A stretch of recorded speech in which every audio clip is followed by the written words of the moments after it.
ଯେ ଓକିଲ ମାନଙ୍କର ଆଇନ ମନ୍ତ୍ରୀ କେମିତି ନେବାଲି ଚାହିଁଲେ ମୁଁ ତ ନାଇଁ ବୁଝି ପାରବାର ସାର୍। ଆପଣ ବୁଝି କାଣା ପାରବେ କେତେ ଡିମାଣ୍ଡ କରୁଛେ ସେ ଯେ ପୁରା ଏକ ହୁଁ।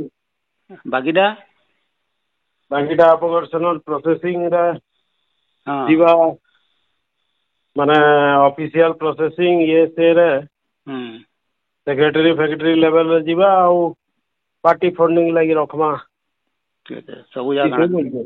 ସବୁ ଜାଗା 2 ଲକ୍ଷ। ହଁ ଖାଇବାର ଲାଗି ଯାଉଛେ। ଓହୋ ମ୍ୟାଡ଼ାମ ଅଛନ୍ କି ସେନେ? ନାଇଁ ପୁରା କାଲକି ଯାଇକିରି ଆସିବେ। ଓହୋ ବାବା ମଠ ଇହାଦେ ବୋଲୁନ୍। ଏଇଟା ମଠ ହେଇଛେ। ଛୁଆ ଛୁଆ ଅଛେ ତାର ଇଏ ଭୁବନେଶ୍ୱରରେ ପ୍ରିପାରେସନ ଲାଗି ଯାଇଛେ। ଓହୋ କେନ୍ଟା ପ୍ରିପେୟାର କରୁଛି? ଏ ଆଁ ଲାଗି ଓହୋ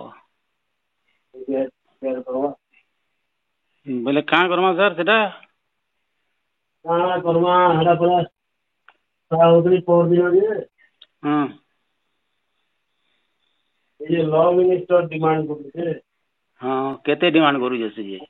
ପୁରା ଏକ ହୁଁ। ବାକିଟା ବାକିଟା ଆପଣଙ୍କର ସେନ ପ୍ରୋସେସିଂ ରେ ହଁ ଯିବା ମାନେ ଅଫିସିଆଲ ପ୍ରୋସେସିଂ ଇଏ ସିଏ ହୁଁ ସେକ୍ରେଟାରୀ ଫେକ୍ରେଟାରୀ ଲେଭେଲରେ ଯିବା ଆଉ ପାର୍ଟି ଫଣ୍ଡିଂ ଲାଗି ରଖମା ସବୁ ଜାଗା କିସ କାଣା ବୁଝିଲେ? ସବୁ ଜାଗା 2 ଲକ୍ଷ। ହଁ ଅ, ପାର୍ଟି ଫଣ୍ଡିଂ ଲାଗି 50 ଟେ ରଖମା ବୁଝଛ। ହଁ ଆଜ୍ଞା ବୋଇଲେ ମୋତେ କିଛି ଏଥିରେ ସେୟାର କରବାର ନାହିଁ ନ ହୁଁ ଯେନ୍ଟା ଯାହା ଏକ୍ସପେଣ୍ଡିଚର କରିକିରି ଆପଣ ମାନେ କରଉନ୍ କହିଲେ ହୁଁ ବୋଇଲେ ରାଜେ ବିଏମପୁରରେ କିଏ କହୁଛନ୍ କାଣା କହୁଛନ୍ ପ୍ରଚାର ହଉଛେ ଏମଏଲଏ 2 ଲକ୍ଷ ଲେଖା ନଉଛେ ବୋଲିକିରି ହୁଁ ବୋଲେ ମୁଇଁ ତ ନାଇଁ ମୋର ନଲେଜ କେ ନାଇଁ ଆସି ହୁଁ ମୁଇଁ ଶୁଣିଲି 2 ଜଣ କରନୁ ହୁଁ ବୋଇଲି ହଁ ଏମଏଲଏ ଭୁକା ହେଇଛି ଯେ 2 ଲକ୍ଷ ଲେଖାରେ ନବା ବୋଇଲେ ତାହେଲେ ତାର ଯେତିକି ପ୍ରପର୍ଟି ଅଛେ ହୁଁ ସେ ଇନୁ ପଇସା ଦେଲେ କି ଚଲବା କେଁ ତାକେ ତ ଅଫିସିଆଲ ବାଲେ ସେମାନେ ଇଏ ନାଇଁ ବୋଇଲେ ବି ଅଟୋମେଟିକ ସେମାନେ ଦେବେ ଆଣିକି ହୁଁ ଆର୍ ଇଏ ଇନୁ 2 ଲକ୍ଷ ନବା କେଁ ବୋଇଲେ ହେତ୍କି ଇଏ ନାଇଁ ନ ଯେ ବୁଝିଲି ଓକିଲ ମାନଙ୍କର ଆଇନ ମନ୍ତ୍ରୀ କେମିତି ନେବାଲି ଚାହିଁଲେ ମୁଁ ତ ନାଇଁ ବୁଝି ପାରବାର ସାର୍। ଆପଣ ବୁଝି କାଣା ପାରବେ କାଲି ମତେ ଫୋନ କରିଥିଲା ସେ ଇଏ କିଏ? ଆମର ଯେନ୍ ଭାଲୁଦାକେ ଜାଣିଛନ୍ ତ ଯାର ସାଙ୍ଗେ ମୁଇଁ ସିଭିଲ କରସି ହଁ ଜାନିଛେ। ଜାନିଛନ୍ ତାର ପିଲା ଅବିନାଶ ହଁ ହାଇକୋର୍ଟରେ ପ୍ରାକ୍ଟିସ କରୁଛି ଜାନିଛନ୍ ଜାନିଛେ ପୁରା।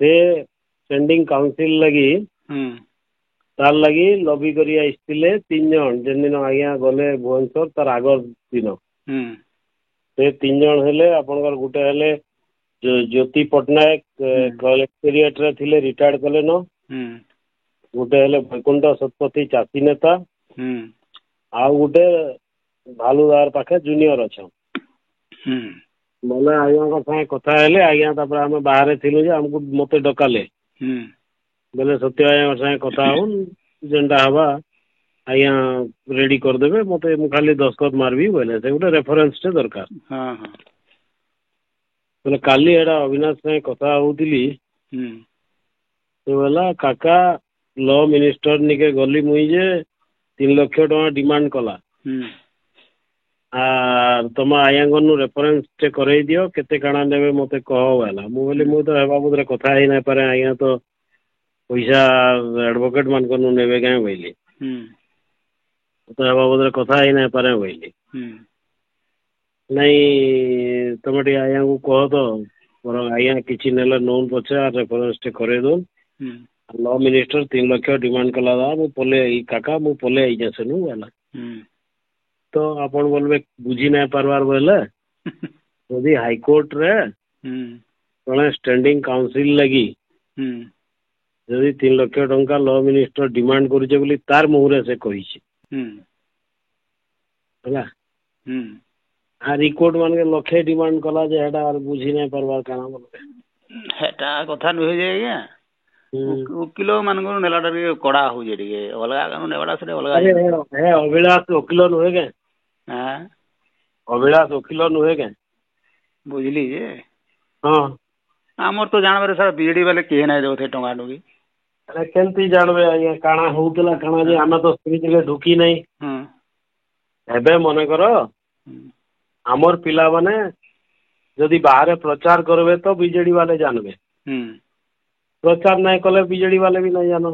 ନାଇଁ ଜାନ ହେଟା ବି ସତ କଥା। କିନ୍ତୁ କଥା ହଉଛି ତାଙ୍କର ପିଲାମାନେ ହୁଁ କେହି ବାହାରେ କିଛି କହିନେ ମତେ ଗୋଟେ କଥା କହନ୍ତୁ, ହୁଁ ମନୋଜ ସାହୁ ନାଇଁ ଚାହୁଁଥାଇ ଏପିପି ହେବାର ଲାଗି ବିଏମପୁରରେ, ହଁ ଚାହୁଁଥିଲେ ତ ଅଜିତ ପାଣିଗ୍ରାହୀ ଘର ନାଇଁ ଚାହୁଁଥାଇ ଏପିପି ହେବାର ଲାଗି ବିଏମପୁରରେ, ଚାହୁଁଥିଲେ ଫେର ନାଇଁ ହେଇପାରିଲେ କେନ୍ତା?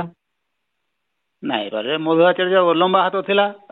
ମଧୁ ଆଚାର୍ଯ୍ୟ କିଛି ଲମ୍ବା ହାତ ନୁହେଁ, ମଧୁ ଆଚାର୍ଯ୍ୟ କଲେକ୍ଟର ନୁ କରେଇଛେ ହଁ ଯେନ୍ତା ଆପଣଙ୍କର ଷ୍ଟେଟ ରୁ ହେବାର କଥା ହୁଁ ସେଟା କଲେକ୍ଟର ନୁ ମଧୁ ଆଚାର୍ଯ୍ୟ କରିଛେ। ଆଉ ମଧୁ ଆଚାର୍ଯ୍ୟର ଆପଏଣ୍ଟମେଣ୍ଟ ଯେନ୍ତା ଷ୍ଟେଟ ଇଏରୁ ଚିଠିରେ ଆପଏଣ୍ଟମେଣ୍ଟ ନାଇଁ ହେଇ ମଧୁ ଆଚାର୍ଯ୍ୟର ଆପଏଣ୍ଟମେଣ୍ଟ ଖାଲି ଇନେ ଏପିପି ନାଇଁ ଆଉ ମ୍ୟାନେଜ କରବାର ଲାଗି ମଧୁ ଆଚାର୍ଯ୍ୟର ଆପଏଣ୍ଟମେଣ୍ଟ ହେଇଥିଲା। ହୁଁ ହୁଁ ସେଟା ବି ମୁଁ ନାଇଁ ଜାଣି ଏବେ ମଧୁ ଆଚାର୍ଯ୍ୟ ମତେ କହୁଛେ ହୁଁ ଯେ ମୁଁ ବିଜେଡିରେ ନାଇଁ ଥାଇ ଭଞ୍ଜା ଇଏ ନାଇଁ ଥାଇ ସେ ନାଇଁ ଥାଇ ହୁଁ আর পদ্মনাভ বেହେରାকে ଏତେ ଥର କହିଲି ମୋର କାମ ନାଇଁ କରିଦେଲା ହୁଁ আর ମୁଁ କଲେକ୍ଟରିଏଟ ରୁ ଯାଇକିରି ସିଆର ଦାସକେ ଧରିଥିଲି ବୋଲଥାଏ। ହୁଁ ହୁଁ ସିଆର ଦାସ ଫୋନ କରିଦେଲେ କଲେକ୍ଟରକେ ହୁଁ আর সিআর দাস কলেক্টরকে ফোন করদেলে কলেক্টর মতো গোটে আপয়েন্টমেন্ট লেটর পঠাইদেলা বলছে।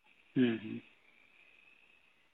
আর লম্বা তো কাଣା বলবে যদি ইনর এমএলএ লম্বা নুহে তানু আর লম্বা শাসনরে থাইকিরি আর অলগা কিଏ লম্বা ହେଇପାରବା? ସିଆ ଦାସକେ ଫୋନ କରିକି ଯେ ଏଇଟା ହେଇପାରିଲା ଲମ୍ବା ହାତ ନାଇଁ କାଣା?